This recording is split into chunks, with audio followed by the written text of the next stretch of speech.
Hey, you've got this part of the video. You've got the live unedited edition. Home Gadget Geeks, Thursday night, 25th, I think. Yeah, 25th of August. There we go.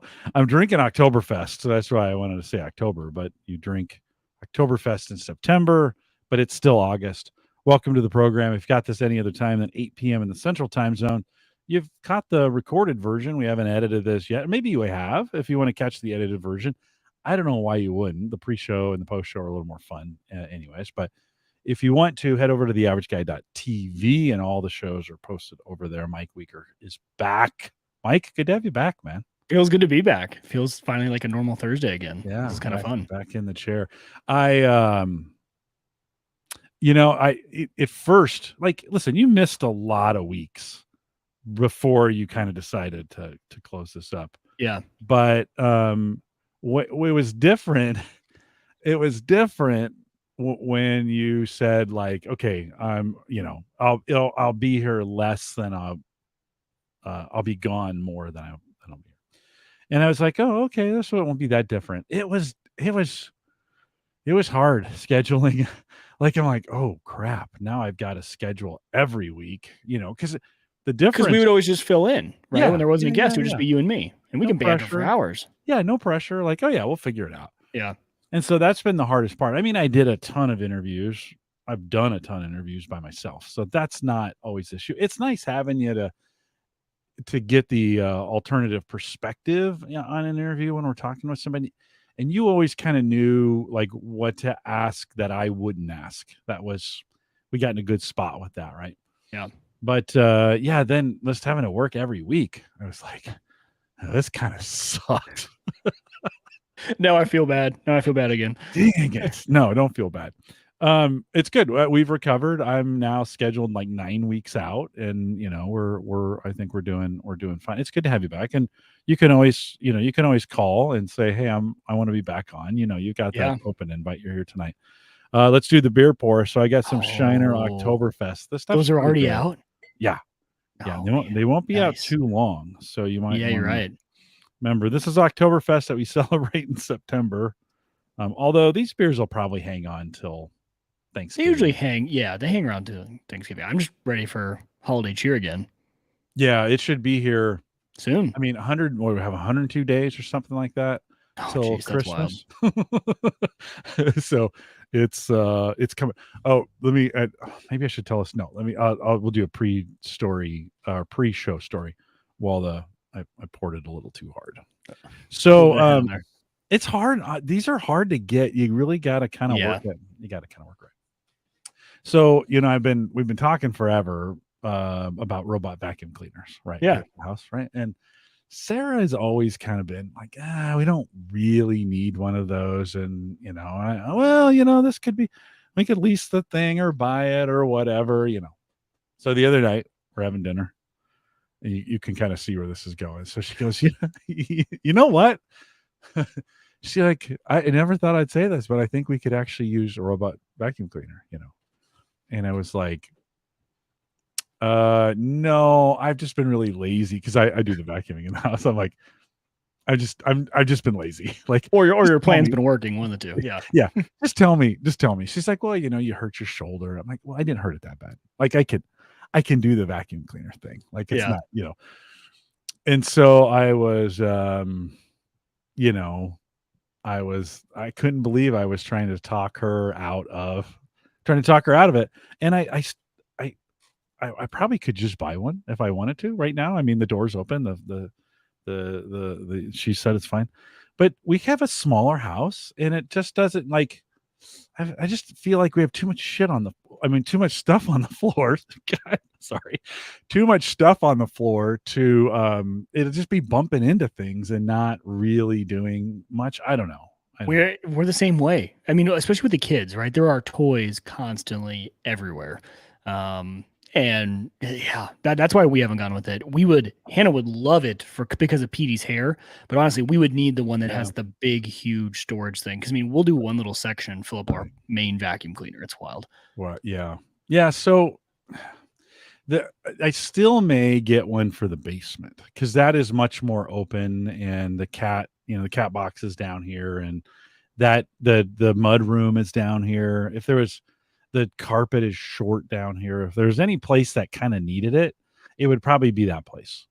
And so I still may pull the trigger on that, but for the downstairs, keep this area. This is, I mean, the laundry room's down here. All the things that we clean, it seems like, are down here. Like, and it just is one of those. It's one of those situations. I think it'd have a lot better of a benefit here than it would upstairs. So I thought maybe you were going to say, I keep getting, I don't know why Instagram thinks I have a cat. I don't. I'm allergic to cats. But actually, it's probably due to the PreSearch node thing, which I'll talk about here in the show. But they have you seen those little, like, they're round and the cat gets in it and it's its litter box, but it rotates and changes the litter out? Yeah, I was like, man, if I had a cat, that's pretty cool. Yeah. We have a really old cat. He's almost 20 years old, and it's just a miracle. I think my daughter is the only thing keeping him alive. By the way, this Oktoberfest is delightful. So, if you're listening, ow, that hurts the shoulder a little bit. I do need a robot. What? How do you heard it? I don't think I haven't heard. Oh, you didn't hear the story? No. So we'll get started. By the way, we'll get started with the tech show here in just a second. But I'm catching up with Mike. I haven't talked to him in a while. So I was walking, a couple months ago out with Sammy. Out in the cemetery, and I tripped on a curb, and it was still sandy, with spring, so there was still sand from the winter, and the curb, I think it was one of these movable curbs that jumps up and grabs your foot. I do remember this story. Yeah, and I went down. It still hurts. So yeah, because that was a while ago. Like you just said, it was right? a while ago. Yeah, it was a while ago. So I did go see a doctor about it, and we've been doing some therapy, but it's just a little sore, right? It's just a little sore. But I walk by that spot every day now, when I'm walking. Mike, the curb is literally this high. like it's this high. It's like a Lego brick. I'm like, am I sure this was where it was at? Like, what did I trip on? I walk on sand all the time. So I feel incredibly stupid for falling on a Bob, which we now call Bob, Producer Bob. So that happened last week's show. So Producer Bob says Google, how do you think you pronounce that? Poopocalypse. Yeah, poopocalypse with the bad word. And that's for the robot vacuum cleaner. Robot vacuum. I've seen that one. Yeah, that runs over. Yeah. So folks are checking in. Alex says welcome back, Mike. Good to see all you guys again. Uncle Mars checking in. Brian Joe, says, Brian, Bob, back. Alex. I think there was some more earlier. We've got some stuff. It's not just chit chat and catch up, but we thought we'd do a little bit of that. No, we're gonna have some fun because I've had stuff I want to talk about all summer, and so I'm just gonna unleash on you guys all the things I've been working on. Yeah, super good. So, I can't believe I fell in that spot. It's just like, come on, old man. So maybe I'll pick up. I don't know if I'll pick up the full top of the line one for the basement, that empties itself. I don't know. I think it's getting harder and harder to buy a robot vacuum cleaner that doesn't have I think so too.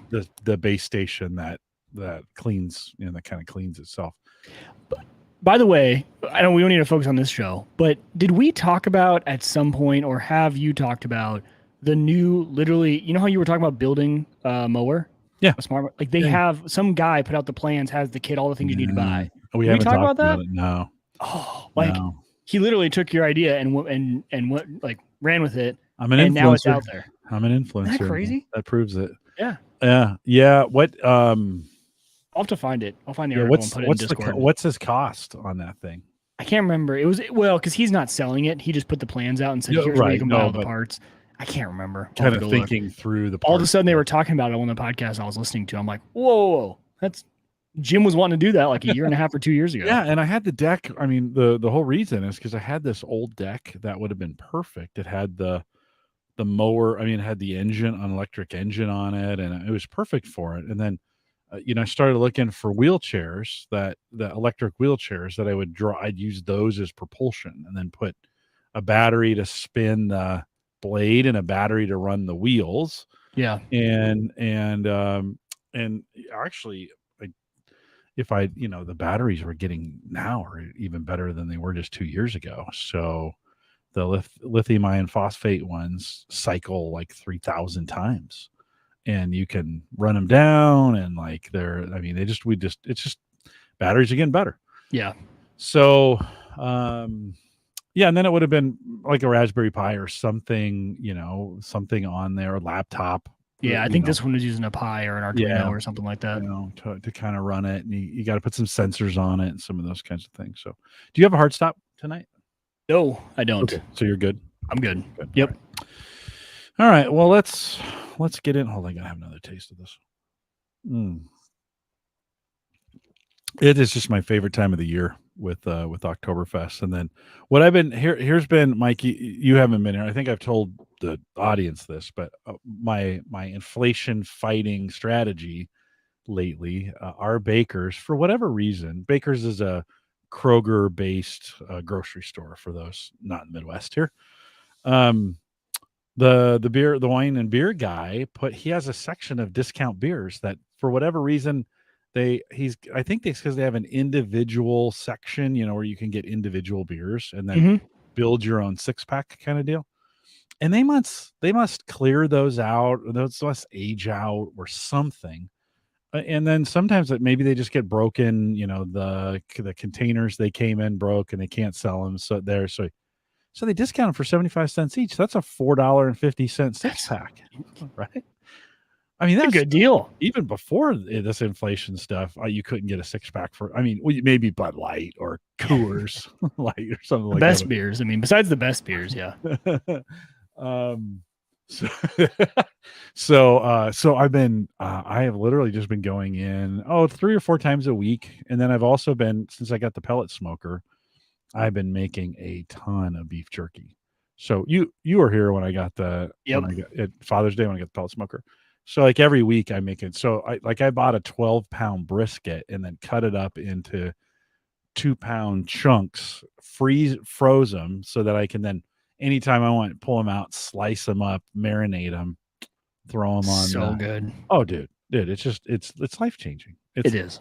It's life changing. You can make them as big as you want. Like I make like big old sections of it. Oh, it's so good. Yeah, super tasty. So we've been doing I've been doing that a ton as well. In fact, I need to clean the thing out because I haven't cleaned it out since I got it. I need to go in there and vacuum out the pot, the box. Yep.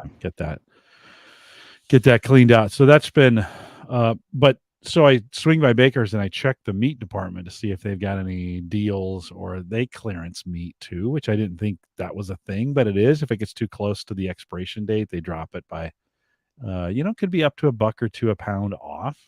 Pick up some top rounds or some bottom rounds for jerky, which are really good. Those that's what I've used. No fat. Yes. Yeah.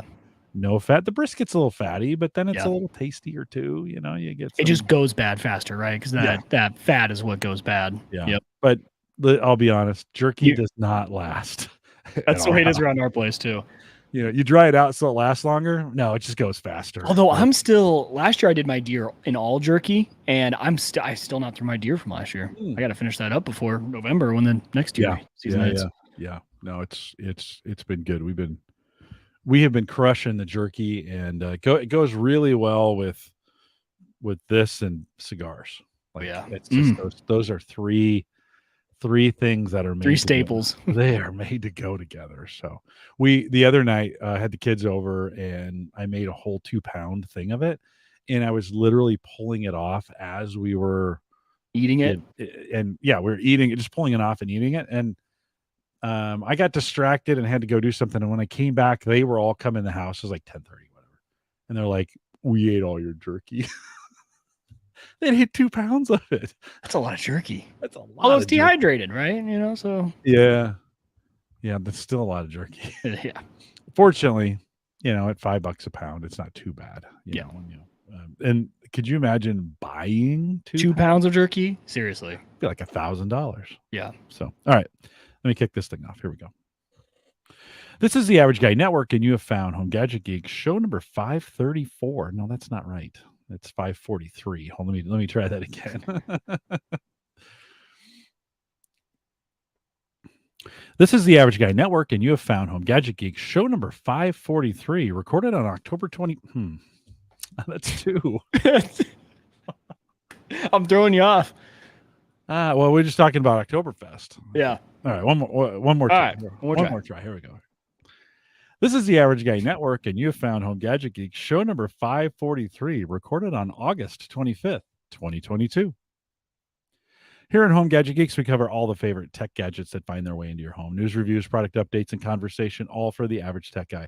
I'm your host, Jim Collison, broadcasting live from the AverageGuy.tv studios here in a beautiful Bellevue, Nebraska. And of course, the weather's been beautiful, and nobody knows that better than Mike Wieger.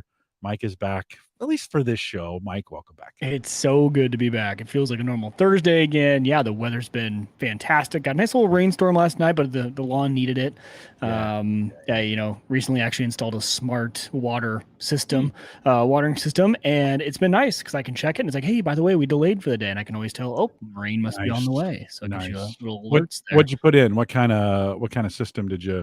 I knew you were going to ask me that right now, and and I am blanking. Like a rain bird, or was it? What was it? It is. Give me 2 seconds here. No worries. People are going to want to know, so I'll give you a second. Oh man, this is bad. No, anyways, I had like on the so it's the Orbit system. Oh, right? okay. So I went with the Orbit system. It's the Orbit Beehive. So the Beehive system. And this is one that you can actually get from Lowe's. It's super inexpensive for like $60. And I did have to, it's only an 8 zone and I have 9. So I just put 2 zones onto one sensor. So it runs both those zones at the same time. I put 2 of my smaller zones so that it doesn't overload the water system. But man, that thing took 10 minutes to put in. Maybe another 15 just to walk around and name the zones. I said, you figured out, you do all the auto stuff. I didn't do anything. And it is fantastic. It was one of the best like life upgrades I did over the summer.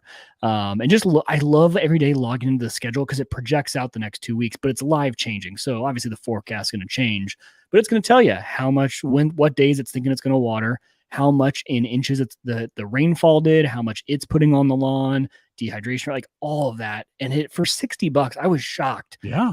And I watched a ton of reviews on these systems.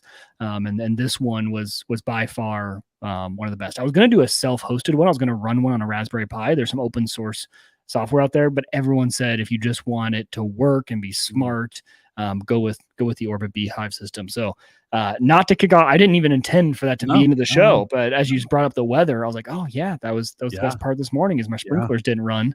And to be seen, what I love about it is it tells you how much water you are using and it keeps historical data. So I will be able to see how much water I'm using. I don't know if it's going to save me a ton, to be honest, because it's actually doing a better job of putting more water on than I thought. I think I was underwatering my lawn. My lawn was pretty dead. I wasn't doing a good job of updating it. But I think overall, in the long term, not having it going on rain times and stuff like that, I think will eventually even out and probably save me and just end up with a better looking lawn, overall. How does it know, like do you have moisture sensors in the lawn that it's or whatever so it knows? Is that how it works? No. So it's kind of interesting the way it works. So number one, it's pulling the weather data from, you can tell it where you want it to pull from, right? So I'm pulling from, it's actually a weather station that's a decent ways away. You can pull from any weather station though. So if you had your own weather station, you could pull from that. There's that whole system that people can connect their weather stations to. So that's number one, how it's knowing how much rainfall there is it's using whatever closest weather station you tell it to.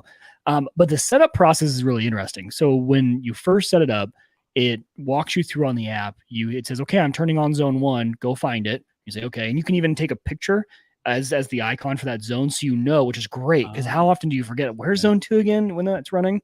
So no, that's great. And then it asks you a bunch of questions for each zone. So it says, hey, is this area a lot of shade or no shade? You say, okay, no shade, right? Because it's going to run different zones at different times to know, because each zone needs a little bit of different water. Right. Then it asks how many sprinkler heads and the type. Is this the pivoting ones? Is it the one that just spurts out? Because those have different flow rates, right? And then it says, is it on a slope or not? Because is the water going to stay there or is it going to run off? Yeah. And my lawn has a variation of all of these things, which is kind of nice. I think most lawns do, right? You have shady spots, you have hilly spots. The one aspect that I did not do, because I didn't have them with me, but my friend at work actually got the cups. They have these little cups you can get, and they're just measuring cups, and it can walk you through, hey, put the cup in the lawn, and it'll run it for a while and how much water is in there. That way it really has an accurate amount of how much water is coming from these sprinkler heads. That's the next step. You don't need to do that, but it's an option. So I didn't do that part yet. But and then it asks you the soil type, right? So what kind of, is it sandy soil? Is it, and there's all the different types, and you can read to figure out which soil types you have. And from all of that data, so I have 9 different zones. I had to combine 2 of them, but it knows then generally how much water to put on each. So it's very interesting to go look at the historical time of, hey, it ran zones 1, 5, 7, and 8 this morning. It didn't run the other 2 because the water was retained from yesterday's watering. And then it rained today, so it's not going to do anything. That's enough water actually for the next 2 days. It's fascinating for me. I'm such a nerd on that sort of data that I love just logging in. And I was just shocked, Jim, at how easy these things are to remove. You could put it on in 10 minutes. You could have it removed with your old system back on in 10 minutes. It is so simple to replace those if you already have a sprinkler system in there. So I had an old manual Rainbird system, just plucked it out, plopped this one in, and away we went. It was extremely easy. Cool. Yeah. Yeah. No, I don't have an irrigation system built in, so I would need to do that. But I've actually, I've been walking every morning at 6:00. So I'm the automated sprinkler system. So I'm like, well, what needs water and where are we putting it and for how long? It always run for an hour, kind of deal. But that's kind of worked for me. The other thing, super low tech, but down here right before you leave to go out into the garage is the air conditioner and the water, the water that comes out of the coils, right? You'd put it into it's condensation, goes into a condensate pump, and then we run it out and up and into the drain, and it runs out. Like I've done that for 100 years. And this year I was like, wonder how much water that condensation makes. It's in a sense free water, right? I mean, when you think about, right, just pumping it out of here. But the real interesting thing was, like, how much water do I make in a day? So I got a 5-gallon bucket, just a 5-gallon bucket, took it out of the condensate pump, put it in the bucket, and just let it run for a day. I came back, it was full. I was like, oh crap. Like, so 4 to 5 gallons a day That's a lot of water when it's really hot, right? And yeah. So I've just been taking that out and dumping it. I built some new, last fall, I built some new retaining wall structures here. Well, those get full sun and they just bake. Whatever is in there just absolutely bakes because it gets that full afternoon sun. So take that bucket of water and, spread it along, guilt-free. This is free water that came out of the house, right, as part of the cooling process. So that's been, I toyed with the idea of having that condensate pump push it up and out to a container outside that then it would have I just put a drip, I'd put a low pressure drip system in. So it'd be constantly filling that up and then it would just drain as it would just drain it out. I still might do that, but I was like, well, I wanted to know how much water, like in your case, now you got this on there. You're kind of like, oh, now I know how much water, because it keeps track, right? For you. It does. And in this case, I'm like, holy cow, I had no idea I was going through 5 gallons of water a day just in condensation from the air conditioner. So yeah. Wow. Interesting. Well, so super cool. And so unplanned. Actually, this whole show is unplanned, just to really be honest with you. But we'll have a lot of content in it. Speaking of a lot of content, big thanks to Erin Lawrence, who joined us last week. She says hi, Mike. She's a rock star. She's pretty great, and she'll be back again next quarter. But big thanks to Erin, who joined us again here and had a lot of content and a lot of great things to say. Covered some TVs. Oh, just a point, and producer Bob brought this up. Those thermocells that we talked about, Mike, are you familiar? The thermocell. Is that for mosquitoes? For the mosquito those ones? stuff? Yeah. Bob sent me a note over the week talking about those. The active ingredient in those pads, basically you just you put a tube of propane in there, or not propane, butane basically, and that just puts up it creates a little hot spot in there that warms up those pads, and then it releases those active ingredients. Those active ingredients in that are super deadly to fish and not great for your pets. So make sure there's plenty of warning labels on this, but just since we talked about it last week, just make sure you're reading the warning labels and you're using, if you bought one of those things, I know Ed bought one. If you bought one of those things, use them appropriately. Just know what you're doing with that. They're probably not great to hold like right here. Yeah. put them, 6, 7, 8 feet away. If it's windy, don't put them in the direction where the wind's blowing directly on you. Probably not even great to use in windy situations, because the whole idea is that they kind of envelop you in this and slow the bugs down. So just Bob, thanks for that note. He pinged me on Discord. If you want to join us in the Discord group, send me an email, or no, send me an email. Join us over there, theaverageguy.tv/Discord. And we'd love to have you in the group as well. Mike's still over there, still hanging out over there. So if you miss Mike, you can catch him in Discord. Mike, what have you been, just give us a quick 2 minutes. What have you been up to over the last couple months? It's been a lot of kid stuff. It was perfect timing, Jim, for me to take a break. The weeks of, soccer and kids events, and we did a lot of traveling. We got out. I was traveling for work too. So it was a lot of getting out and about with the kids all summer. And so we really took advantage. So my oldest just went into kindergarten this year. And it's the first year that both my boys aren't in the same school, because my younger is still in the Montessori school. So we just took advantage of just having a really fun summer, and, with soccer practice, soccer games, and during the summer, and then hockey, still playing hockey, and then baseball is starting this fall. So it's our first round of T-ball, which is starting pretty soon here. It was just a really good family-based summer. We went down to the Ozarks for a whole week. So got some lake time in there, and work wise, it's so interesting in the summer because we are back full time. And we've been back ever since last May. So work has been insanely busy as we prep we do a national conference coming up here in about 3 weeks. And so doing all the prep for that and that side of my life never slowed down either. But yeah, so first day of kindergarten went really well. Good. And I was happy, went right in, and that was good for mom and dad. There was no tears shed, which I was ready for the worst. I was prepared. Yeah, and it only happens once. Yeah, per child. Yeah, right. Once per child, but you get one crack at it. I'm glad. We're friends on Facebook, so I watched. I stalk your family basically. Yeah. That's what I do. I just try to be I try to be a grandparent on the, but never see the kids. So it's a great opportunity to watch, and you're doing a great job with them. So congrats on that. Getting one in kindergarten is a big deal. The second one will be there before you know it. And then there's no more cost for daycare, which I am so excited for. Well, but then you're paying for college. Well, that's true. That's true. Well, you know what? With the way things are going right now, I'm not sure if we'll be paying for college. We'll see how that whole changes. We got, 13 years until my oldest, and who knows what it's going to look like then. Totally. It's a different world today than it was then. We are, fortunately, we're super close, I think, to having just about everybody paid at this point. We've got some stuff to do, some debts to cover, but it's always a challenge, but it'll be here. It'll be here. Yesterday's news probably helped a little bit, so that's good. A little bit. Yeah, a little bit.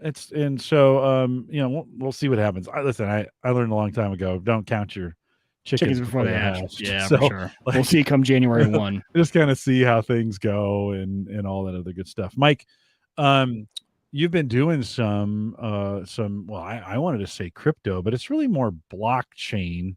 Yeah. So give us fill us in on what you've been working on. Yeah. So I needed to dive back into the crypto world. And the reason I needed to dive back in is because, man, I rode that Shiba Inu coin train all the way up and all the way back down. Yeah. So I had ridden it all the way back down. Mine crashed and exploded at the bottom. I rode it down so far. Me too. Fiery mess. Like, dogs and cats living together. Total chaos. Yeah. Like financially, easily one of the worst decisions I ever made, riding that down, easily.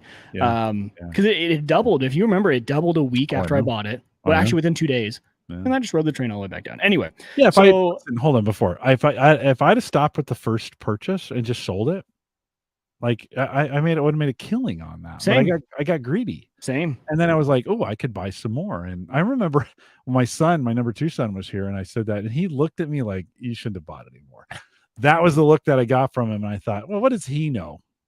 And then literally that night it started plummeting. And then you get kind of, oh, well, maybe it'll come back, or maybe I should buy more because it's going down. You have like stupid thoughts, So yeah, I was there. Now, fortunately, it wasn't a lot of money, but Yeah. you're like, God, dumb, stupid. Yeah. So, anyways, yeah. And I had gone in pretty hard on it, so it was a learning experience, right? I got greedy on it. It's all still fun money, right? We've always talked about that. Never put your mortgage payment into crypto, so it wasn't anything detrimental, but still, it hurt. Or your kids, what you're going to use to pay off your kids. Yeah. That too.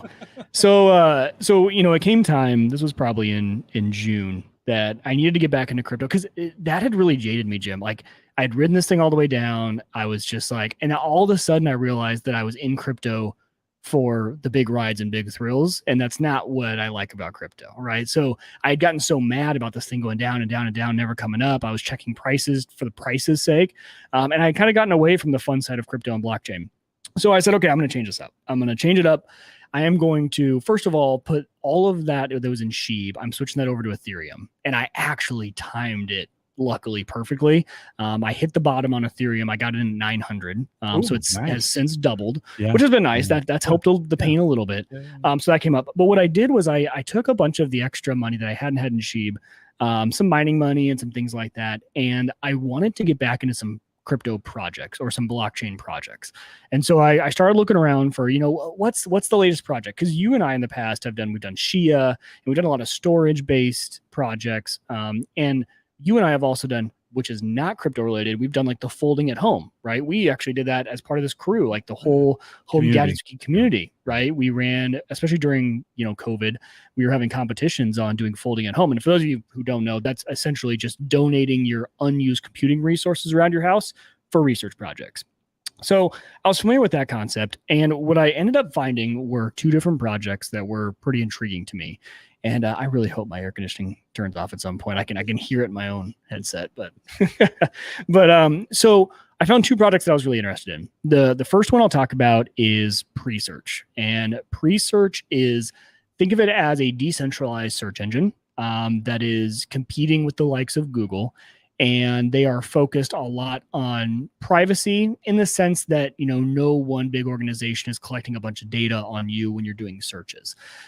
So there's a few different aspects of PreSearch. PreSearch, number one, if you guys just want to use PreSearch, I highly recommend it. I have now made the switch. PreSearch is my default search engine. And this is outside the realm of me running a node. It was just because I wanted to, if I'm going to run a node, I'm going to actually use it and see how it works. So PreSearch is my default. You can get the Chrome plugin if you're running Chrome, and that just is an easy way to make it. So when you do the search bar, like when you type in your URL bar in Chrome, how usually that would do a Google search. Now that does a PreSearch.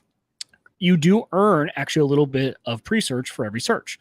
Now, the way they have it set up now, you have to get 1,000 before you can ever cash that out. I've been doing it for a few months, and I'm up to like 41 from that, right? So it's that, don't use it for that reason. Use it because it is truly not giving, a company like Google your search data, which is kind of cool.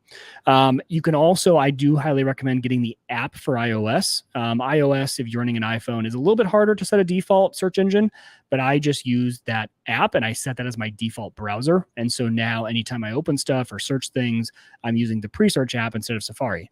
I was expecting, some trials and tribulations with this, but really the only downside I have found to PreSearch is I did realize that I am very used to typing like Lowe's or Home Depot into the search bar, and Google has the Google Maps thing on the right side where it shows the location, and I didn't realize how much I use that, right? And Jim's showing this on the screen now. This is PreSearch, so he just searched himself.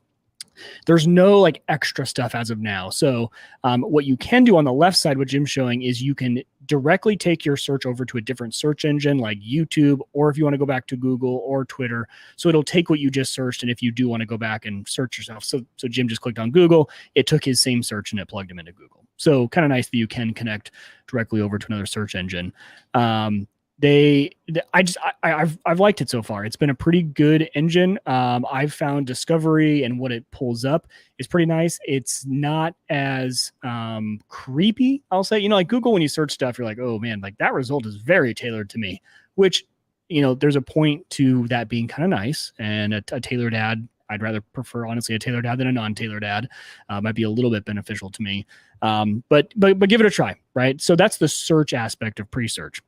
Now, on the back end, how they're running this is people are self-hosting Presearch nodes. So essentially, when someone runs a search, like when Jim just searched himself on Presearch, that went to someone's self-hosted Presearch node, and it ran the search through that node. So think of like a little tiny virtual machine that you are hosting, and you now are running the network for Presearch. So this Presearch actually kind of took off this year, and it's become really popular for running nodes. And I will say, for both of these projects, I think the majority of people are running their self-hosted nodes in a VPS. So they're using, some sort of cloud provider and just turning on a little tiny virtual machine and doing it that way. And there are a ton of tutorials out there. I'm not going to get in the nitty-gritty for using a VPS, but a ton of people are using VPSs. And I think the reason they're doing that is because a lot of people are actually treating this as an investment.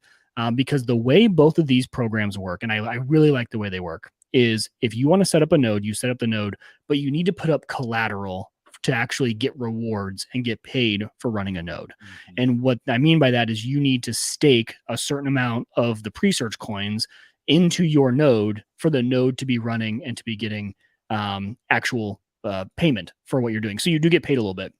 So for each of these, it's a little bit different. So Presearch and they're both rather expensive, actually. But the great part about both these projects is the collateral at any time. You're like, I want to turn off my Presearch node. You just get that collateral back. It's not set for a certain period of time. You're not burning that collateral. You're not saying, I'm going to commit this for 12 months or 6 months. You just have to have it in the account for it to be running. And if at any point in time you want to turn it off, you just get whatever you stake back out. So there's no risk to it, I guess, besides the fact that the value of those coins is changing and it can go up and down, but that's just like any other crypto. So what I'll show you guys, and I can share my screen here real quick. I'm checking real quick to make sure there's nothing. I think we're good here. Okay, where is that? There we go. Okay. So here's my dashboard. So you guys will see that I have 4,000 Presearch staked. So that is how much you need to stake for one node. And right now it's about 9 cents per coin, right? And that's gone up and down. It's been up, I think, as high as like 25, 50 cents, maybe even. It's down at 10 right now. It followed all of the coins, followed that same trajectory over the last year. So you're talking about $400 worth of crypto, roughly, that you're going to need to stake. And so what I've done is, you'll see these are all of my nodes, but there's kind of a funny part about it. So I only have one staked. So only one of these nodes is actually making me any pre-coin. And the way this is working is I actually am running this node on the Flux network. So I probably should have started with my next project first. So we might come back to this after I tell you about Flux. So Flux is the other project that I got into. So essentially I was self-hosting my own pre-node on a virtual machine on Unraid. And so essentially what that was is just a tiny virtual machine running on your NAS. Think of it. So that's my Unraid, and the node lives and breathes there. The great part about both these projects is you don't even notice they're running. They are so small. So if you're trying to replace your mining, like if mining, like, oh man, the electrical cost and keeping up with it and what you're getting paid, and you're not getting paid as much, but you're not going to increase your electrical bill by doing either of these projects, because it's just using a tiny, my CPU meter is not even moving, especially for Presearch. It's not that bad.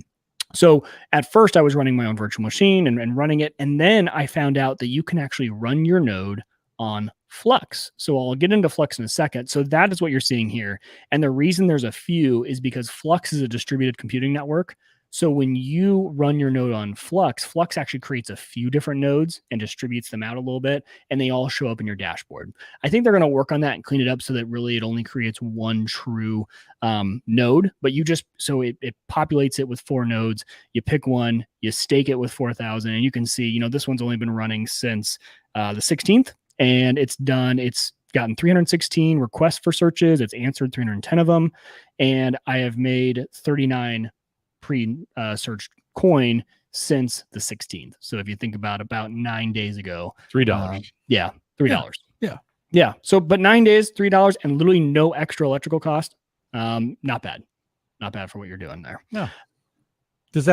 Can you scale that out at all? Could you have different, it just depends on, do you want to, and this is, I mean, listen, all the cryptocurrencies have moved to this side, not all of them.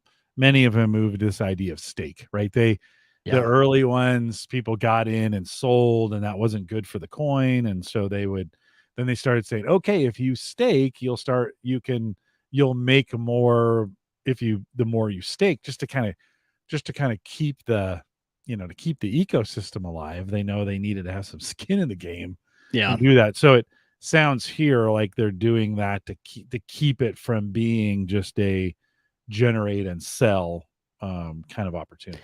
Yeah, I think that's one of the main reasons. I think the other main reason too that both of these projects I'm going to talk about have staking mechanisms, and that is you want these to be reliable. You don't want people spinning up and turning down all the time and turning them on, turning them off, because that eliminates the whole purpose, right? The search engine will not run if the nodes are not reliable. Same thing with Flux, which we'll talk about. So you need reliable nodes. So, if you have to put up, even if you just have to get $400 in crypto and put it and park it here for a little bit, like that's enough of a commitment that I'm not just going to be turning this thing on and off as I please, right? And I'm very worried about, I want to make sure the internet, stays up and it stays running and it's reliable. But back to my point on the VPS side and scaling this up, I think for a lot of people, you can only run one of these per public IP. So if you're running this at home, you can only run one node. And a lot of people, are running 20 or 30 nodes. Like this is a big investment for them, because it does not really increase your rewards if you stake more per node. You could stake 5,000, 6,000 per node, but people have found out that it's actually more beneficial to just do a bunch of 4,000 staked nodes. So they'll run 20 or 30 of these. And so I think that's why people have gone the VPS route, which is just firing up a bunch of VMs. It just increases your cost, right? And to run that on a VPS, you're probably going to pay $3 to $5 a month, I'm assuming, to run that little virtual machine in the cloud. And so you got to take that out of your profitability. So the way I was looking at both of these was, well, I can run it at home for free, so might as well spin them up.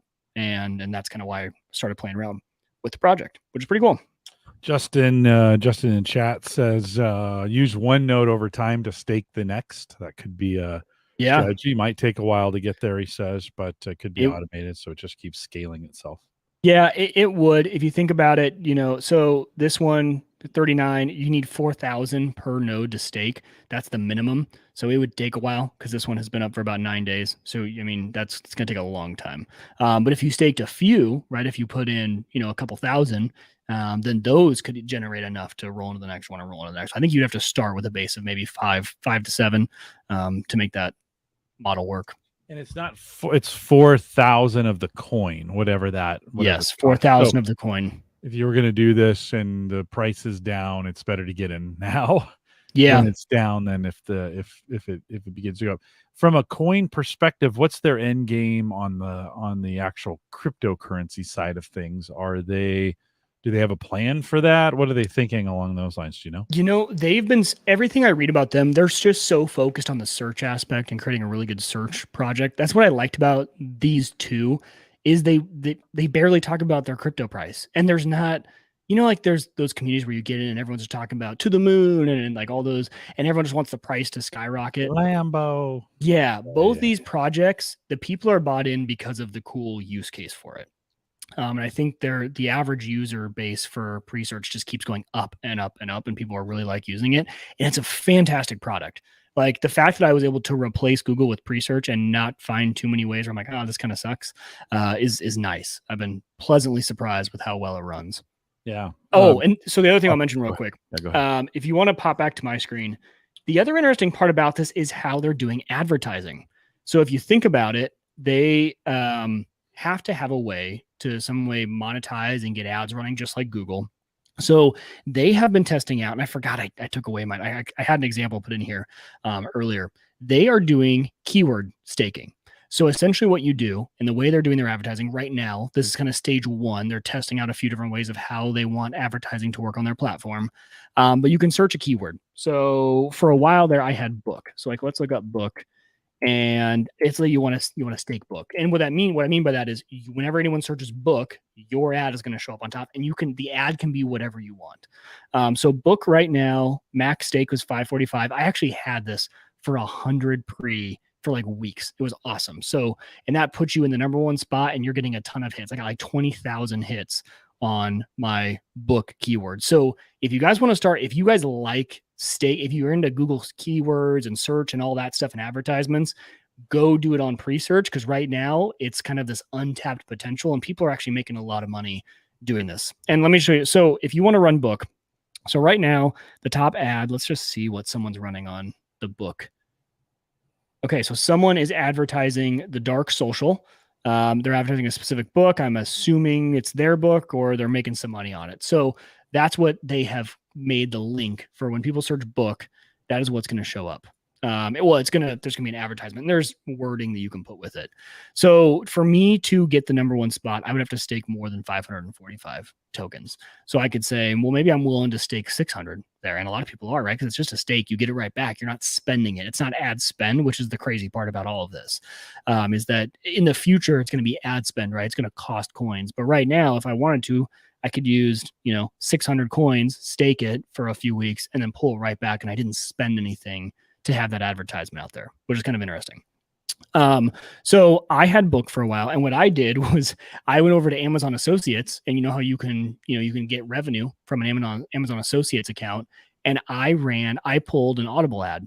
So I pulled an Audible URL, and it was for like 3 free months. And so I made my advertisement like 3 free months of Audible, whatever. And so when people were searching book, it was all of a sudden up top was an ad for Audible. And it was then I was getting some credit on the Amazon Associate side for when they would click and they would buy it, which is kind of fascinating. So I had a few of these. I also had sunglasses because I love Shady Ray sunglasses. I'm part of their affiliates program. And so the advertising aspect of this is also kind of a unique way when you're doing it with staking instead of actually spending money right now. So yeah, so something cool to look at. So sunglasses, I wonder what do the next one, do podcast. I want to see what that. The tech terms, 20,000. The tech terms are pretty hot because everyone who's doing this is techie. Yeah. But that's why I found like book. I found like I was doing pocket knife for a while, like things that the techies aren't really thinking about. Those are the ones that are super cheap. So like crypto podcast, that was only 100. But the podcast one. So this one is going to, I'm assuming this is like Joe Rogan's. I don't know if I should click on it. We'll see. Probably a bad idea. The Agorist Nexus podcast. So someone has staked 20,000 to promote this podcast. Yeah. And that's what's driving it. But hey, like that's the thing is they haven't spent it, right? That's the cool part is they can instantly pull that out and they didn't spend anything to advertise. So yeah, I want to talk about that one last little aspect of research. I was just thinking today, one of the things I missed about not having you around is you would always find these things before me. And then you'd be like, okay, you got to try this thing out. And then of course we all know how that ends. I stick with it. You move on to the next thing. Yeah. Yeah. Like, I gave that up right after the show. I just stopped doing that right after the show. And it's funny because even we were planning on this episode tonight, and that was back when I was self-hosting the PreSearch node, and then I already changed how I did that, and I did it through Flux, and I was like, oh wait, I shouldn't have done that. I should have done that after the show because it's a little bit harder to explain, but it'll make a little bit more sense as I talk about my next project, which is Flux. So PreSearch is #1. That was the first thing I did. And then I found Flux. And Flux is distributed computing done through the blockchain. And it's, this is something we're all pretty used to, right? This is why I mentioned folding at home earlier. It is essentially dedicating computer resources to a network. And then people can utilize your hardware for different tasks. And so if you go to runonflux.io, you can see kind of the white paper and what their plan is. So they're really focused on the decentralized web 3.0. That's like what you'll hear a lot from them. And this runs in a very similar manner to Presearch. And what I mean by that is this is done by people hosting nodes all across the world. So if you want to dedicate resources, you set up a Flux node. And again, same concept. You can self-host it if you have the hardware at home, or you could do this through a virtual private server somewhere in the cloud. And they walk you through how to do either. This is Presearch was a little bit more of a pain to set up when you're doing the virtual machine. It's just not as clean and simple. They haven't gotten the installation process very well tuned yet. Flux, on the other hand, is extremely easy to set up. I've actually had to reset up mine once because I kind of messed up the first time and I needed to move some stuff around on Unraid and I wanted to move where it was stored. So I've done this a few times, set it up, and they have made it extremely easy. So all essentially this requires is that you run an Ubuntu server. So you run Ubuntu, it's 20, it's not the latest version. That's where I messed up the first time. Don't run the latest version of Ubuntu.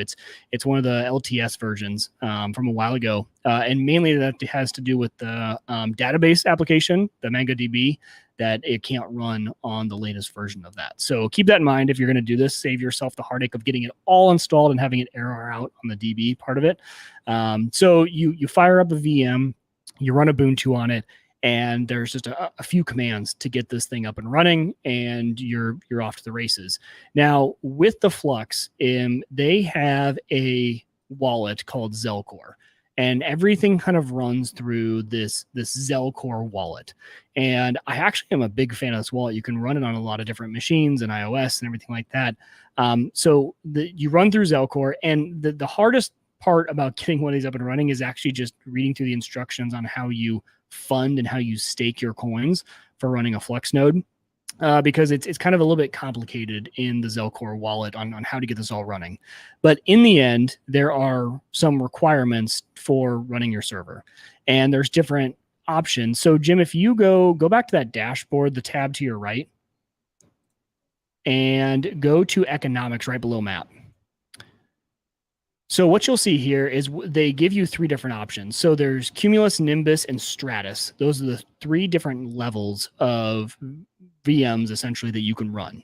And each one of these costs a different amount of collateral to run, which is the biggest part of this. So this actually been pretty profitable for me just because the price of Flux. I got in at 48 cents per Flux coin, and it costs 1,000 Flux to run collateral. Right. So that was still $500 of collateral you're putting up to run this. It has doubled since then in the last month. So it's up to $1 for that coin. So now it's going to cost you $1,000 to run just the most basic node you can run.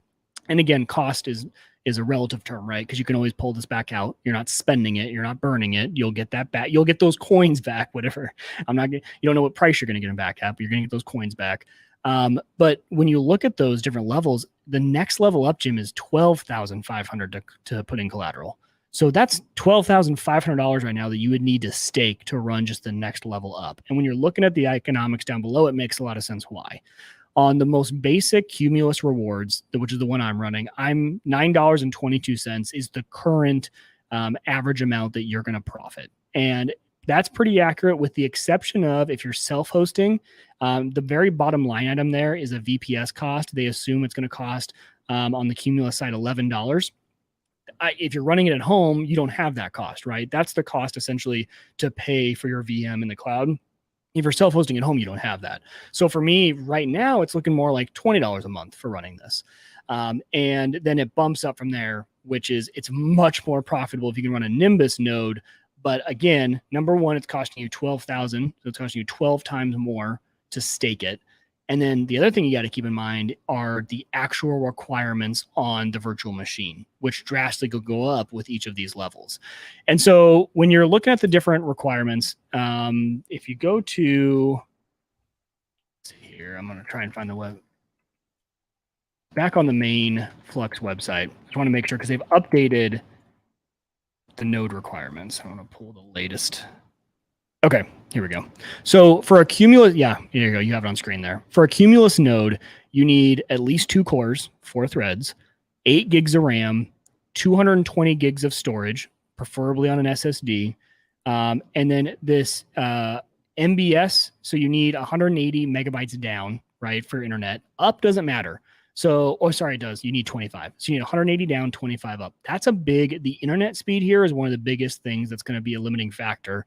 Most home users are going to have to stick with the lowest tier just because as you start to go up, the upload speed starts to even get beyond what I can do. If you are one of the lucky ones with gigabit symmetrical, then you'll be just fine. But for a lot of us, we're not going to be able to do it. And then that EPS score, that's essentially like how powerful each core of your processor is. If you're running a modern processor, you are totally fine. Like mine's like in the thousands for my Ryzen and my Unraid. So what you can see there is that is what I set up in Unraid. I set up a VM. It's using 2 of my cores, 4 of my threads. I gave it 250 gigs of one of my drives and set it up.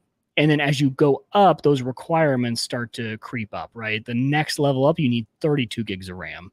Next one above that, 64 gigs. So you can kind of start to see what they're trying to do is they're really trying to reward their highest end computer systems or virtual machines that they can put apps on, which is right. I mean, that makes a lot of sense.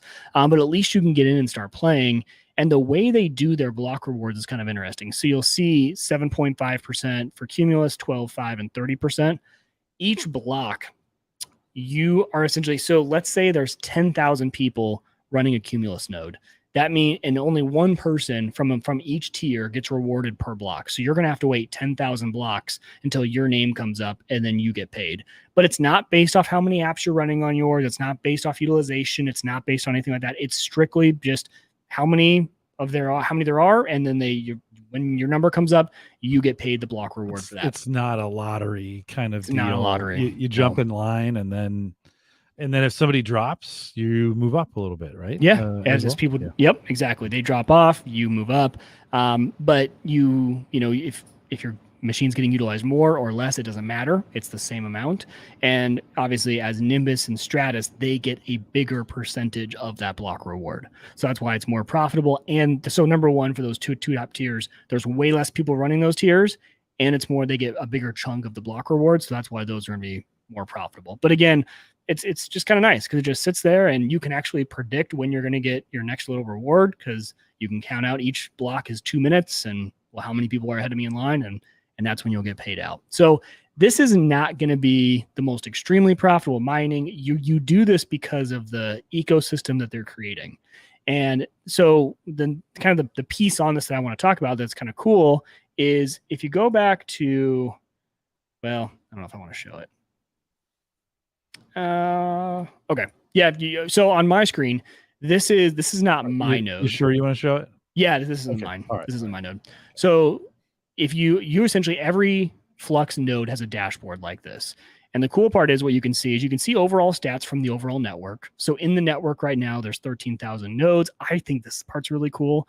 On the entire Flux network, there's 90,000 cores that are available, 260 terabytes of RAM, and there's 5.75 petabytes of SSD storage, and then 88 terabytes of hard drive storage, which is kind of cool. And you can kind of see the trends of how people are going on. But what I love about this is if you go down to apps and you go to local apps, when you're on your own node, you can see what type of apps people are running on your VM.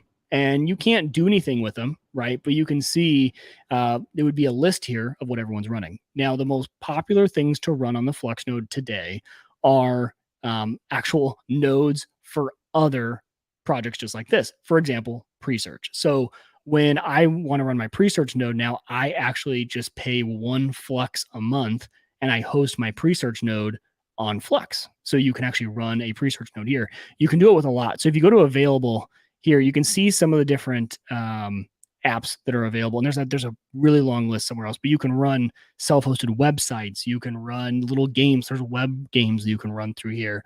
But there's a massive kind of, actually, if you just go to global apps here, you can see you can run Minecraft servers. You can run all sorts you can run a Valheim server. I know a few of us in the community played Valheim back in the day. You can run all this stuff on Flux. And it's super easy to deploy an app out on the network, which is really cool. And I don't know, I fell in love with this just because of it's kind of a different take on using the computer resources, how easy it is. I'd like the staking system because the people that, are going to put up $1,000 and keep it parked somewhere are actually going to make sure that their server stays online. Yeah. And it's just a good way. I think it's they're fine tuning these sorts of projects and they're getting better and better every time. You and I were involved in a few of the earlier ones. And I think each time they do something like this, they just get a little better and they make a little bit more sense. And everyone's focused on the tech and not the price. Like the price of Flux going up has been great. People aren't really focused on it. They're like, no, it's just like, let's keep building this out. This could really be cool going forward. Well, the usage of it is always the trick. You and I looked at Filecoin. We did storage. What was the other one? Saya. How quickly we forget, right? Yeah. Or at least I forget. Maybe it's too many bourbons.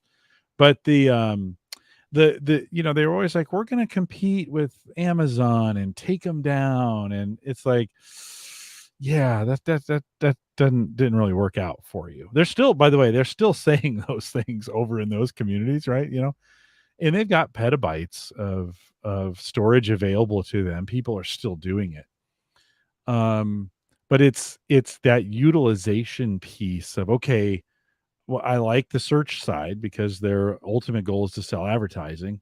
That's a good thing. Like, that's a very real, tangible, if you can create a great search engine that people can use and people will promote, it's got a shot, right? Yeah. It's got a shot. It's something that, now who knows? Google could always respond and then just crush it, right?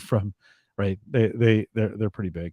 So, and then the flux piece, like, it's always kind of like, well, I mean, is at some point people actually have to start paying for some of this, or that system actually has to work in a way where money is coming in, right? And so that it works that way. So that was always the downfall of all the other ones, is they're like, they ideas sounded great on paper, but then it never really materialized. I think the good news is, and as I'm looking at this, and I'll spend some more time looking at it, each time we do this, we make smarter decisions. Like, Yes. less hyper, let's make $1 million and then bail. That was the first iteration of things, right? Like, hey, let's get in there, sucker a whole bunch of people, and then get out, right? And then Stake came along, and that slowed some things down, but it was still a lot of hype. That looks like, okay, maybe in this version 3, like, okay, not so much about price, although price is a thing. And then it's expensive to get into this, so you're going to have some skin in the game on the thing. Yeah. And then maybe it'll stay around a little bit longer, and maybe it'll turn into something, it'll And you nailed it. The part about this is you need incoming money, not from the existing community, right? And so you need everyone to be like, oh, if I want to run a little app, I'm going to go on Flux and just deploy it real quick because it's super easy, and it is super easy, right? But we need the word to get out that, hey, if you want to just run something very simple like this, Amazon is so complicated, and the pricing tier, getting in and out. I mean, it's hard. This is dead simple, right? It is complicated, and especially to deploy a Valheim server, like, that's super cool. Like, if this could be the go-to place for hosting game servers like that, because nerds all around us, everyone's always asking, like, where do you want to host your Minecraft server? Where are you going to host your Valheim server? It's like, oh, dude, just go to Flux. It's like super simple. You pay them 2 Flux a month, and you can cancel at any time, and it's distributed, so it's always up. Even if that person turns off their computer, it's on somewhere else as well. So I think that's what you need. You need that next step. And Justin brings up a good point, right? Because Justin says, man, I should fire up a couple of his old servers because they'd be at the highest level and put them at work to host. No power, no data, all hardware. And that's a good point. Just keep in mind, if $40,000 per server is going to be staked, right? Because it's 40,000 Flux right now to stake the highest, and Flux is hovering close to $1. I think it's down to like 95 cents or 92 cents today. So that's really, if you could deploy 3 of them, now you're making a lot per month, right? And you didn't spend that $40,000, you staked it. So you can fire it up, make $3,000 in 3 months, and then pull it all back out. And you just hope the price hasn't crashed. And then that's a kind of a big risk at $40,000. But that's kind of the vibe around it. Yeah. Yeah. How did you so can you buy Flux on Coinbase? How'd you onboard fiat to that? Yeah. Coin Metro was the one that I used. It's not everywhere yet. I think you can actually maybe do it on Binance now. I'm not sure. It's not on some of the major ones. So for Flux, I did it through Coin Metro. For PreSearch, I don't know. There's you can buy it directly through the website, which honestly might just be the easiest. What I did was I used Coinbase, but it's funny. It's not through Coinbase, it's through Coinbase Wallet. So there's the Coinbase Wallet app where you can kind of exchange some of these types of coins. So I sent Ethereum to my Coinbase wallet, swapped it for PreSearch, and then sent it over. And I should have tracked better how much I lost in all of that with conversion and fees and gas and Ethereum to send it over. It was probably quite a bit, but it did the job. It got it over there. And so, but Flux is a lot easier. You just buy it on Coin Metro. So I sent Ethereum to Coin Metro, converted it and sent it over there. Are they selling either of those on, or are either of those available on Coinbase? I don't believe so. No. Okay. Nope. You'd have to use somewhere else. You get some, with Coinbase, you still get some pretty sweet free conversions of swapping them in between. Cool. No, that sounds. I'll have to take a look. I was just thinking today. I was kind of like, I kind of need a new project. Yeah. That's where I was, and I just need to get reinvigorated, right? Yeah. With crypto and kind of focus back on the fun projects. And if you're going to do one, I would do Flux. It's just fun. Okay. And for a lot of us, we like that.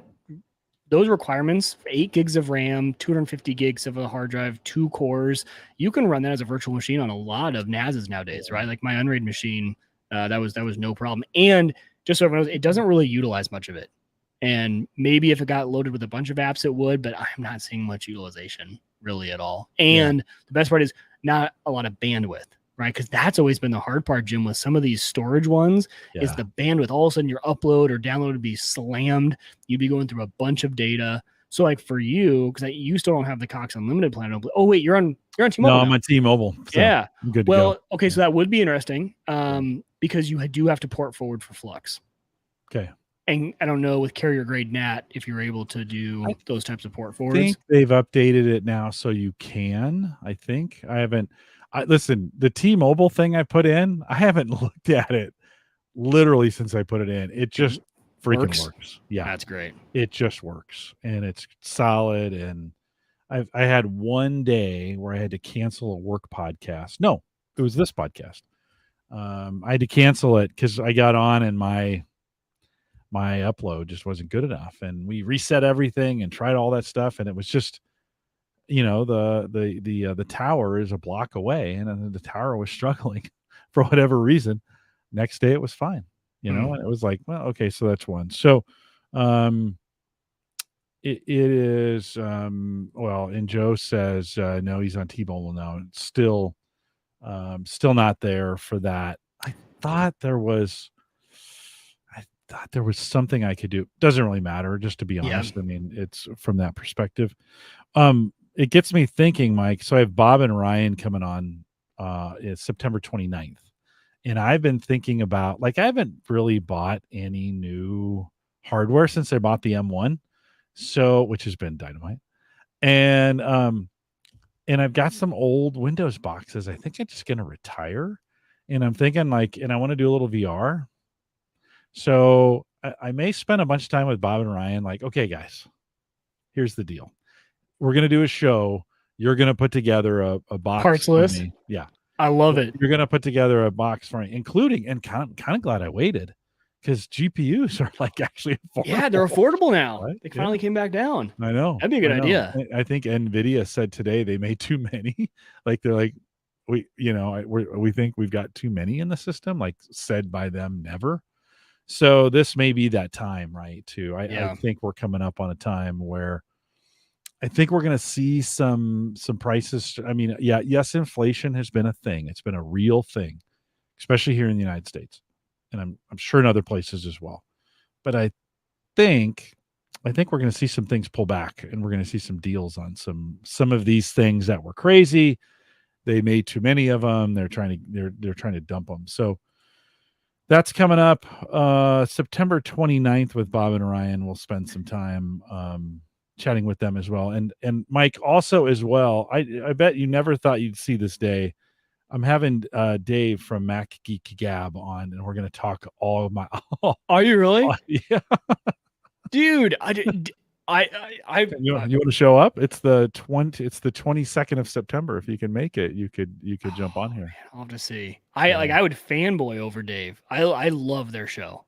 Mac Geek Gab is fantastic. Yeah, they're coming on September 22nd. So they reached out to me and they were like, "Hey, do you want to do a promo? Are you doing this promo swap?" And I said, "Better yet, why don't you just come on the show? And if I'd come on your show and talk about my experience, being both Windows and Mac in this kind of thing. We haven't scheduled that yet, but you should get a part of that swap though. That is one of the coolest things. So I listen to them pretty religiously. And so all they do for that swap is they're promoting. So they would promote Home Gadget Geeks, and they're like, and you would give them kind of like what you want them to talk about. You do the same.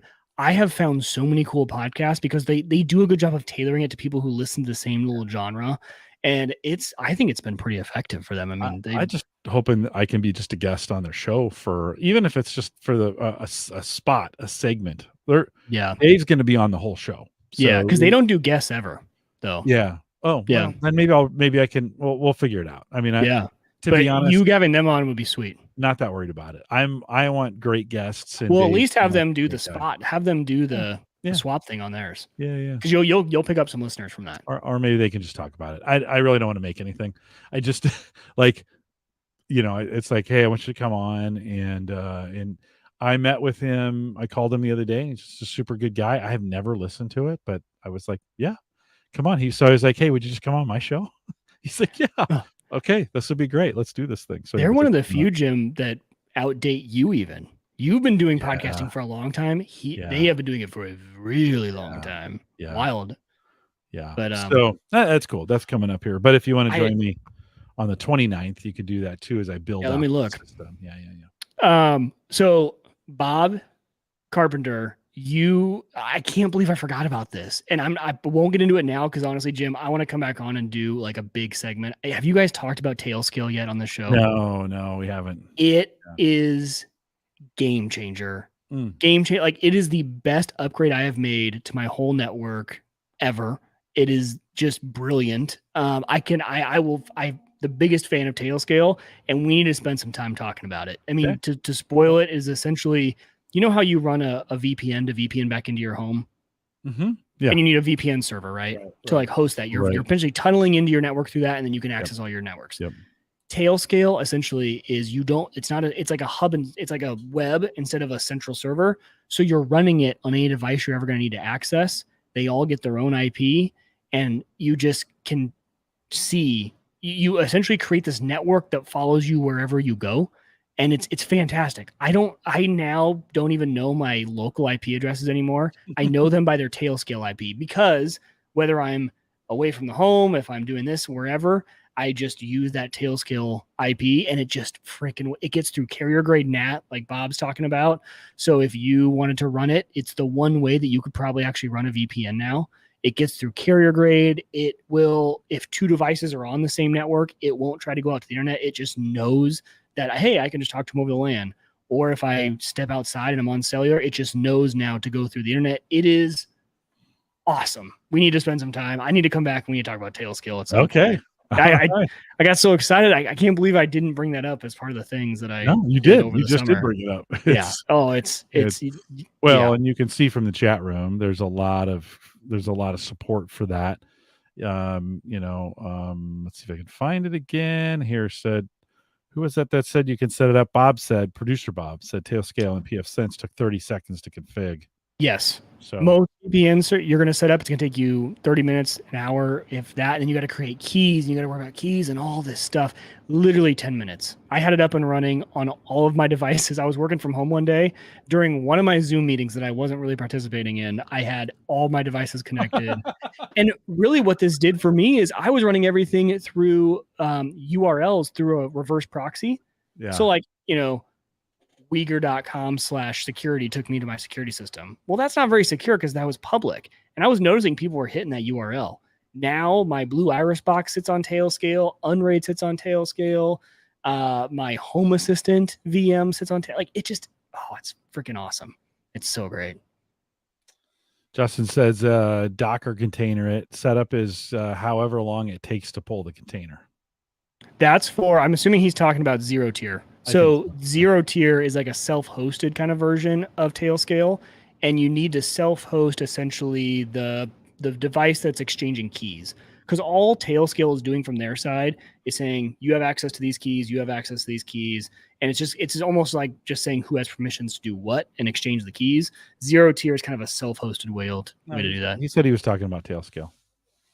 Oh, Docker. Oh, are you talking like for Unraid? Yeah, you can run the Docker on Unraid, and that's how I got it there. So you're right.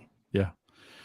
Listen, the chat room lit up. They were a little sleepy, And then all of a sudden you started talking Sorry about guys, I should stuff. have brought that up instead of boring you with Bam, Flux and bam, Presearch. no. Alex says, yeah, he is. I have it set up to allow it to pass to my DNS so I can use the same URLs while I'm away from home. Oh, Alex, I need to talk to you. That's literally probably why I didn't bring it up. Is that's the next. I haven't delved into the DNS side. I just have everything by IP. I actually use, the self-hosted. We talked about this self-hosted dashboards. So like Heimdall is one you run in a Docker, and all it is, it's just a dashboard of all your self-hosted things. I just changed all the IPs in there, and now I just access that dashboard, and that's what I do. But I need the DNS side. I have not looked into making that all work, but yeah, it's freaking awesome.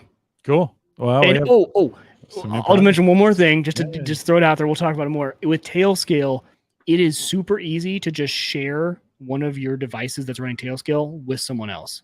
So we tested this at work. So Blue Iris is a Windows machine, right? I have Windows running as a VM on Unraid. It's running Tailscale, and that's where I can access my security cameras. All I did was my buddy at work runs his Tailscale. So he has his own little Tailscale account, and he runs his. I have mine. I click share. It says send a link. I sent it to Brad. Brad opened it up. It popped up in his Tailscale, and now he types in that IP address, and he can hit my Blue Iris box. And it's like he's now part of my little network, and then I can remove access. But all he didn't get access to my whole network. He's just seeing that one node. He's just seeing Blue Iris. He couldn't hit Unraid. He couldn't hit anything else. Like, so collaborating. I mean, I am convinced that I think all businesses are essentially going to switch this as their VPN, because their commercial plan is even smarter than just using it as a home, right? Because user access and all of that, only sharing certain aspects, not a whole network.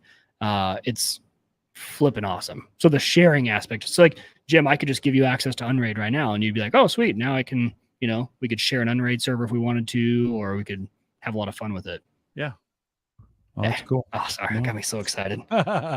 Super good. Oh, this is the Wieger that I missed. Yeah. The nerdy Wieger. So nice. Yeah, no, it's good. You like to you would be out ahead of things pretty early on stuff, and then say, okay, you got to try this. And you're still using that? I moved on. Yeah. I already sold all that stuff. Wieger. I sold all that stuff. Mike, anything else? Anything else you want to catch us up on, or any other tech related items that you've acquired? I want to do this more. I'm going to definitely be looking at some dates. It gets tough with, I think T-ball is another Thursday night activity, but I'm going to try and find some. Usually there's times like in between sessions. Like that's why this worked really well, right? Like this night, I knew a month ago that this night was going to work. Yeah. Just because there's not much else, but I'm sure we could talk ad nauseum. I do have 2 other computer hardware failure stories I was going to tell. Won't get into that tonight.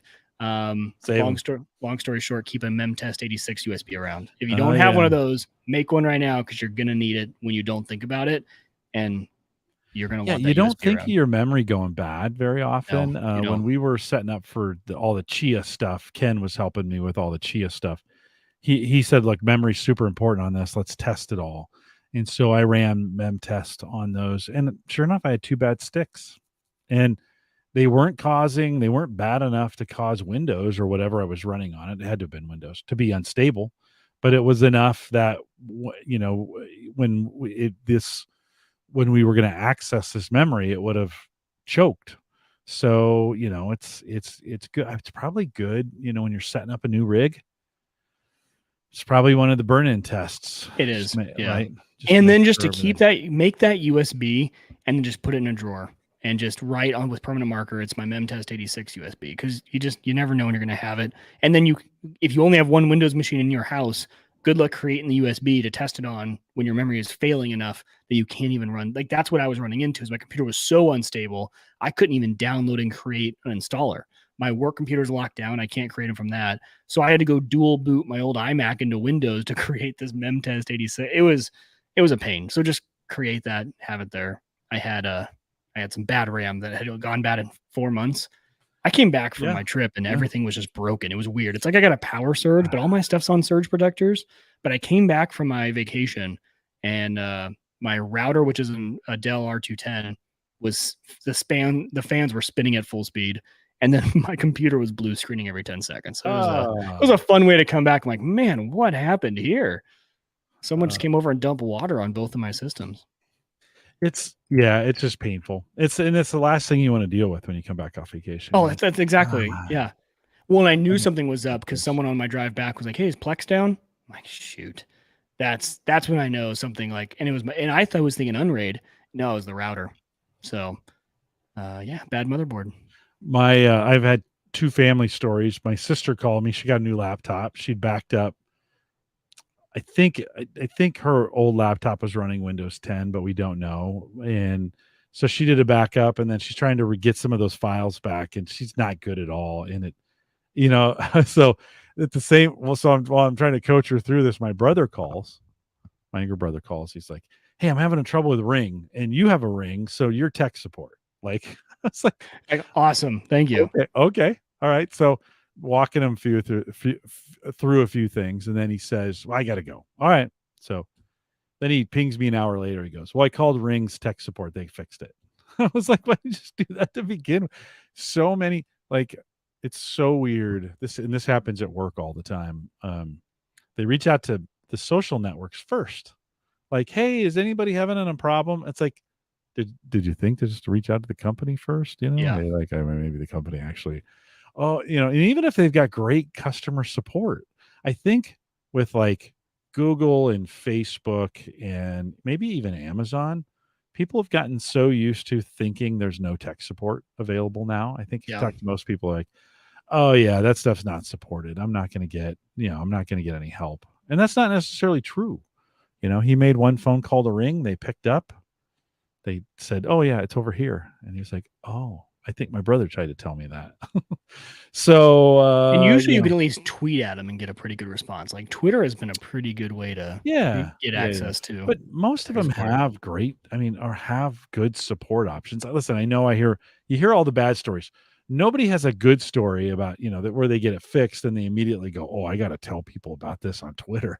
Nobody does that, right? Yeah. Some do. Some do. I get it, but most don't. So, Mike, I mentioned a few coming up. Jay Franzi is joining us next week, brand new to the network, but a listener, and had reached out, heard me talk about looking for some guests. Interesting guy. I reached out to him, and then I have this guy his name is Agent Crew, and he's over at winespies.com, and we're going to talk about wine gadgets. Cool. And he actually listened to the show, and he was like, "Oh, dude, I got some great things." He goes, "I love talking about gadgets. This is going to be great." So Agent Crew's coming on here on the 8th. Gavin Campbell is back on the 15th. I mentioned Dave from Mac Geek Gab will be here on the 22nd. Then Bob and Ryan are showing up on the 29th, and Edward Weniger will be back on the 13th of October. I'm sure we'll talk some crypto. The first thing he said to me is, "Have you sold all those hard drives yet for Gia?" Have you? No, They're still no. running? Yeah, I'm Yeah. still running it. Yeah, I'm still running. I mean, I haven't won a block in 8 months, but I Oh, won two in December. okay. So yeah, who knows? I haven't spent a lot of time. I have not spent a lot of time on crypto. It just hasn't been there for me. So Yeah. maybe this will bring it back. So we got a full schedule. Thanks for coming back. Oh, I say all that to say, not only to let folks know what's coming up. We have a lot of stuff coming up. But get some dates to me early so I can get you plugged in, so I Yeah. can make We'll sure I do. give you priority We'll do. over folks coming in. Edward was taking a week or two to get back to me on each one, and I'd say, "Hey, can you make this one?" And then a week or two later, he'd say, "Yeah," and I already booked it. So it's like, okay, it's the next. So we did that 2 or 3 times. Yeah, and I've So got hockey coming up too, so I want to find a time that's in between one of my hockey sessions. So I'll look there. yeah. Let's Yeah. get a couple times, get them booked farther out in advance, the better. Cool. Sounds good. I'll let folks know. Thanks for coming. Well, thanks for coming out, man. It's been so much fun. Yeah, yeah. Good to have you back. Good to see you. For this one, and fun as always. And it's just good to hang out together. I need to get out to your place a couple more times here, now that the weather's getting better, and maybe watch some football or something. Football and get a fire going in the fireplace. That was yeah. cool. Last time I was over there, and we had that going. We are live every Thursday, 8 p.m. Central, and I just read off to you what's coming up here. If you want to catch it live, thank you. Big thanks to all of you who give me feedback on this every week. I get a variety of feedback. And I always, it's nice to get the feedback. Keith Lunsford sent me a note on Tuesday. He's like, hey, I don't think your last show is in the feed. And this was Tuesday, and I thought I had put it in the feed on Saturday, and I forgot in PowerPress to check the category. That's key. That's the one thing you have to check to get the feed to actually work. And for whatever reason, I hadn't checked it. And so Keith sent me a note. I appreciate that when you guys do that. I know you guys feel like you're bringing bad news or whatever, but obviously I didn't check my own feed that week. Those things happen, and appreciate your feedback. We are live every Thursday, 8 p.m. Central, 9 Eastern, out here at theaverageguy.tv/live. Maybe we'll do a smidge of pre-show or of a post-show, just hanging out with you. And thanks for those of you who came out live. Thanks for coming out. With that, we'll say goodbye, everybody. No, seriously, Mike, great to have you back. That was awesome. Thanks for having me. It was fun. That was fun. I'll have to look. One of the things, I've got this Unraid box, and I've got this, I've got kind of a Chia server that has a whole bunch of hard drives with a SATA card in there, so it's got, I don't know, 10, 13, 14 drives in there, something like that. I got this i7 box. Both my i7 boxes are pretty old, right? So most of my Windows equipment's pretty old. I think last time I had Ryan and Bob on, we discovered just how old they were. We went back and looked. I was like, oh, yikes. So I've got this old Atom, from this old low power Atom box that I'm using. And it's just, I'm getting to that point where I'm like, maybe it's time to consolidate. Yeah. Again, bring all this to get one big box, or you hate to put all your eggs in one basket, but get one big box and try to replace three with, 3 boxes. And Brian, thanks for the comment. Try and get 3 boxes removed down into one and just get a little more efficient with it, Yeah. And so that's kind of maybe pick up a nice video card in the process and do VR on it, right?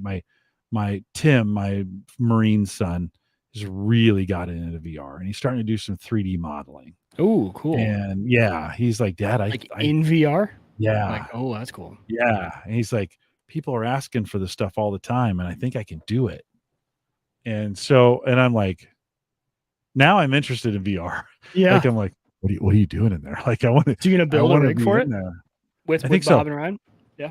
Yeah, I think that's the goal, is to get a spec sheet from them to talk about a bunch of different things, get some community involvement, and try and have it by the end of the show, try and have a parts list kind of put together that gets me kind of what I need from Alex. Thanks for that. Appreciate that. Just gets me a modern CPU, and fill it up with just as much RAM as I can afford, and M.2, the whole thing. And Justin says 3090. That's been, I went through that consolidation process like over the last year and a half, because like the Unraid server, right, when that thing crashed last December, that's when I just decided, okay, we're going Ryzen, modern Ryzen CPU, gaming motherboard. It was high quality. Put the old graphics card in there, and that thing, it is amazing what it's like running a NAS with as a modern, modern gaming PC as a NAS. Crazy the amount of power you can run in that thing. And yeah, I think that would be a pretty good idea.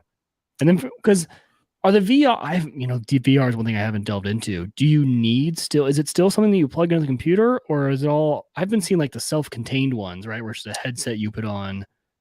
Yeah. I don't know. Yeah. I actually have some things to learn on that. What Tim told me was, you have to have a pretty decent video card. And then, I'm going to look at headsets for those. I'm not, at least initially, I'm really not interested in getting in from a full body. He has everything every sensor that's available, he's got right now. And he's DJing parties, and he's kind of a little bit of a big deal in the groups that he hangs out with. Everybody's like, oh, Timmy's here, and he comes to family gatherings, and he's telling us about this stuff, and everybody's like, really? Like, what? Kind of, you just can't. I can't even visualize it because I've never been in See VR. that? Yeah. You know.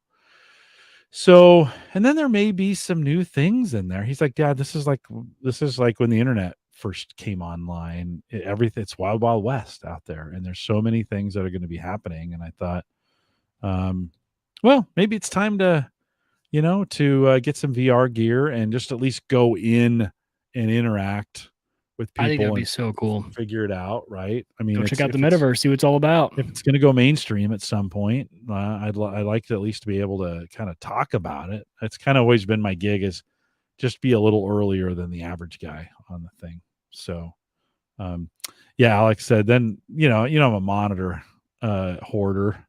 And he said there'd be no need for the multiple monitors because you set your own. You can do whatever you want, Yeah. as far as what it presents. I think for those kinds of things where you're visual, for the visualization pieces, I think you need a pretty good video card. I think Yeah. that's I mean, where it that's really, that's what I would assume. I think that's But you really, could I'm assuming you could probably go 3060 Ti. I've been really happy with my 3060 Ti, and that's I yeah, think 400, 450 right now. right. I mean, those 3090s are still close to 1,000.